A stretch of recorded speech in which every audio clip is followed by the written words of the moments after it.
Everyone नमस्कार। तो आज हम बात करेंगे इंटर स्टेट रिलेशन के बारे में।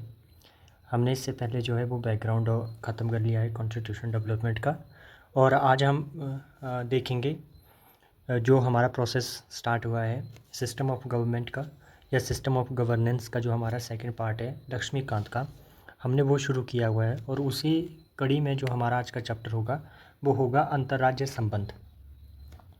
देखिए, भारतीय संविधान के बीच में जो भारतीय संविधान है उसने ऐसे बहुत सारे प्रावधान किए हैं जिससे सेंट्रल स्टेट के बीच में एक अच्छा कोऑर्डिनेशन बैठ सके।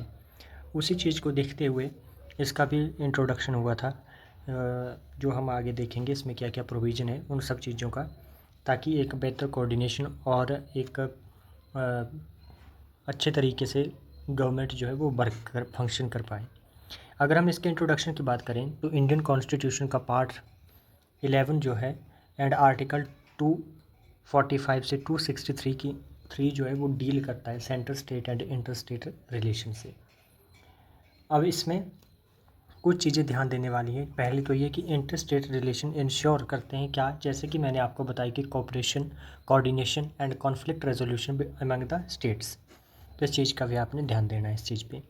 अगर हम नेक्स्ट में आपसे नेक्स्ट बात करूं तो टेरिटोरियल जुरिस्डिक्शन की, जैसे पहली चीज़ तो आर्टिकल, जैसा कि मैंने बताया आपको 245, जैसा कि मैंने आपको पहले भी बताया कि 245 से 263 के बीच में इसका प्रोविज़न है।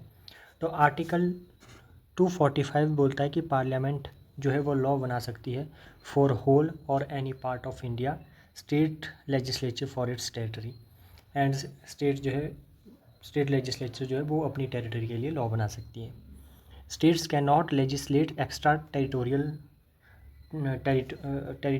मतलब कि जो एक्स्ट्रा एरिया है या मतलब ऐसा एरिया है जो किसी भी स्टेट के अंडर नहीं आता है या कोई भी स्टेट या यूटी उसको ऑन नहीं करती है, तो इस सिचुएशन में जो वहाँ के लिए लॉ बनाएगी वो बनाएगा हमारा पार्लियामेंट, ना कि स्टेट। तो इस चीज़ का भी आपने ध्यान देना है।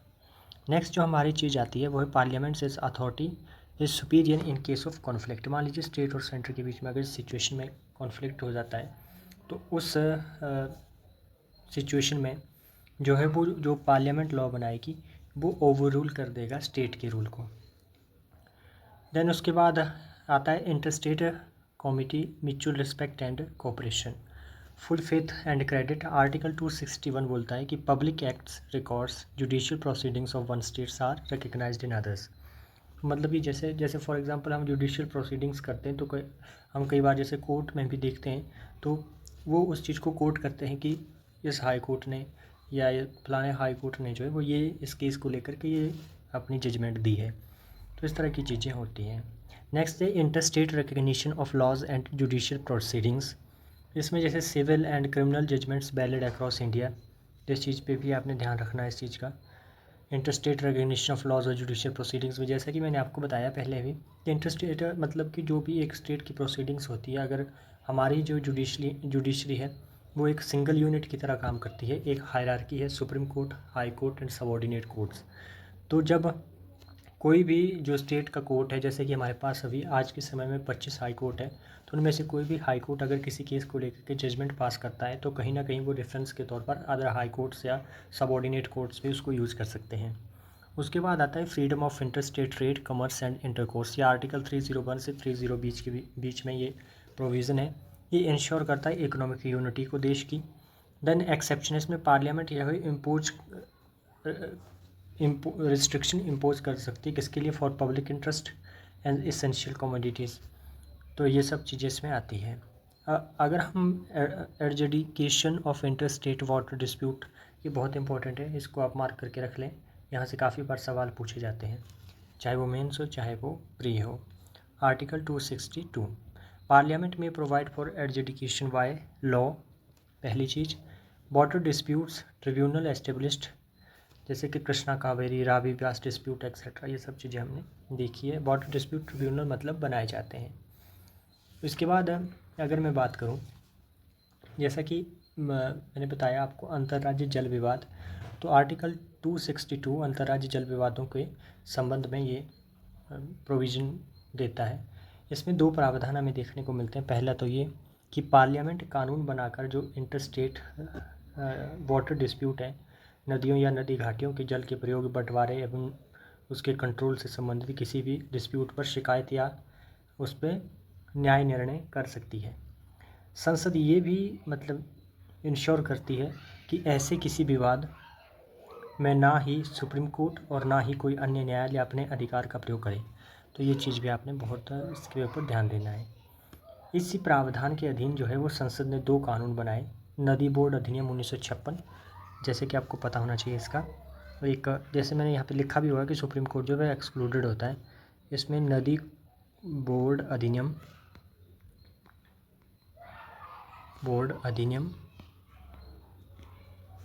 1956, एक ये, या इंग्लिश में लिखेंगे आप तो रिवर बोर्ड एक्ट बोल सकते हैं आप, 1956।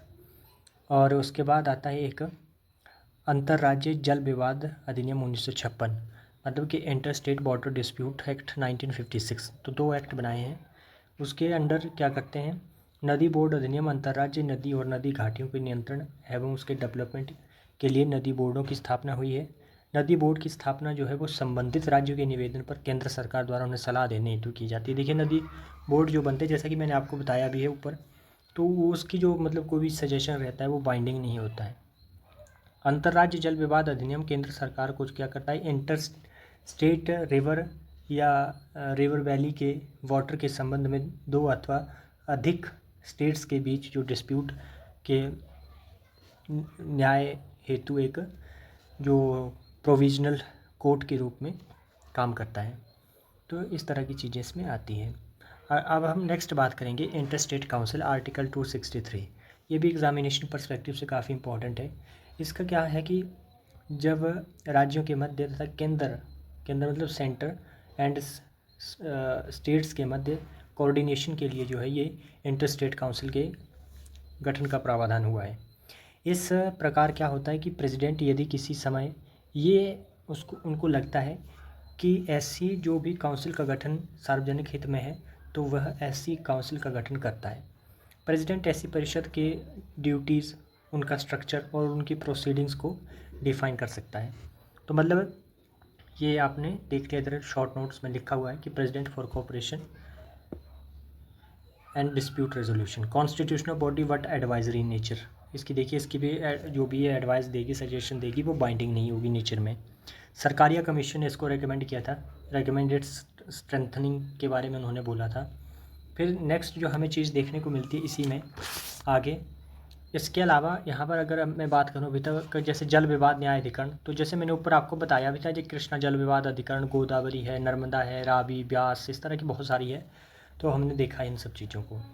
उसके बाद देखिए जो आर्टिकल नेक्स्ट जो है हमारा वो आता है inter state river waters dispute resolved under inter state water dispute act. जैसा कि मैंने बताया आपको 1956, नोटेबल डिस्प्यूट्स कावेरी, कृष्णा, रावी, ब्यास, नर्मदा, गोदावरी, जैसा कि मैंने आपको बताया पहले भी कि इन सब से संबंधित जो भी विवाद थे उनके जो भी गठित हुए उसका इसमें ये सब आता है। इसमें ये सब चीज़ें आती हैं। Inter state migration and residents, तो इसमें देखिए क्या होता है कि article 19 clause 1 D and E, right to move freely and reside anywhere in India, exception reasonable restriction for tribal areas, border security etcetera. Next है हमारा inter state trade and commerce, या आर्टिकल 301, इसमें बात करता है free trade, commerce, intercourse throughout India. पर इसके ऊपर भी हम कई बार रीजनेबल रिस्ट्रिक्शन जो है वो लगा सकते हैं। उसके बाद बात करें एक्सेप्शन की, जैसे कि मैंने आपको बताया, तो एक्सेप्शन है पार्लियामेंट स्टेट में restrict public interest, in public interest GST ensures one nation one market. उसके बाद आता है हमारा inter state transport and communication, coordination handled by union agencies and railways. Next है हमारा जोनल काउंसिल्स। जोनल काउंसिल जो set up होती है वो स्टेट रीऑर्गेनाइजेशन एक्ट 1956 के अंडर आती है। हमारे पास 5 जोनल काउंसिल है। तो उनमें क्या होता है, हमारे पास जो है वो 5 जोनल काउंसिल है और इसमें जो चीज़ें आती है, जैसे पहली तो जोनल काउंसिल है हमारे नॉर्थ, जिसमें पंजाब, हरियाणा, हिमाचल, राजस्थान, दिल्ली, चंडीगढ़, जम्मू कश्मीर और लद्दाख आते हैं। उसके बाद हमारी जो मिडल जोनल काउंसिल है उसमें आते हैं MP, UP, Uttarakhand and Chhattisgarh. उसके बाद जो हमारी ईस्टर्न है उसमें आते हैं बिहार, वेस्ट बंगाल, ओडिशा, झारखंड। देन जो हमारी वेस्टर्न जोनल काउंसिल है उसमें आते हैं महाराष्ट्र, गुजरात, गोवा, दमन, दीव, दादरा एंड नागर हवेली। जो हमारी साउथ है उसमें आगे कर्नाटक, तमिलनाडु, आंध्र प्रदेश, तेलंगाना, केरला एंड पुडुचेरी। तो ये सब इसमें आता है। इसको हेड कौन करता है? इसको हेड करते हैं हमारे होम मिनिस्टर। प्रमोट क्या करता है? Cooperation in economic, culture and social matter. उसके बाद इंटर स्टेट ट्रिब्यूनल की बात करें for disputes relating to water और अदर्स मैटर्स, इसमें जैसे कावेरी वाटर ट्रिब्यूनल का एग्जांपल ऐड है। Mechanism to manage inter state relation, तो देखिए जैसा कि बताया आप में क्या क्या आता है इसमें। इंटर स्टेट काउंसिल आती है, जोनल काउंसिल आती है, वाटर डिस्प्यूट ट्रिब्यूनल आते हैं, फाइनेंस कमीशन आता है इसमें, supreme courts except water disputes. Relevant commission की बात करें हम तो सरकारिया कमीशन बना 1983 में, उसने बोला कि इंटर स्टेट काउंसिल को स्ट्रेंथन किया जाए। फिर पंछी कमीशन बना 2007 में, उन्होंने परमानेंट इंटर स्टेट काउंसिल की रिकमेंडेशन दी। तो ये सब चीज़ें आपको पता होना ज़रूरी है।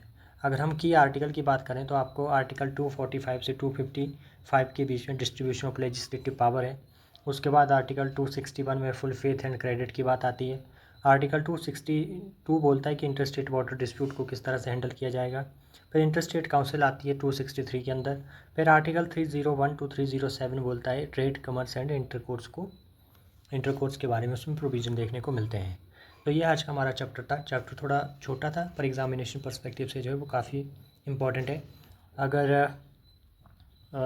आपको लगता है कि आपकी हेल्प हो रही है तो आप अपने दूसरे फ्रेंड्स के साथ भी शेयर कर सकते हैं। Thanks for watching. मिलते हैं नेक्स्ट लेक्चर में।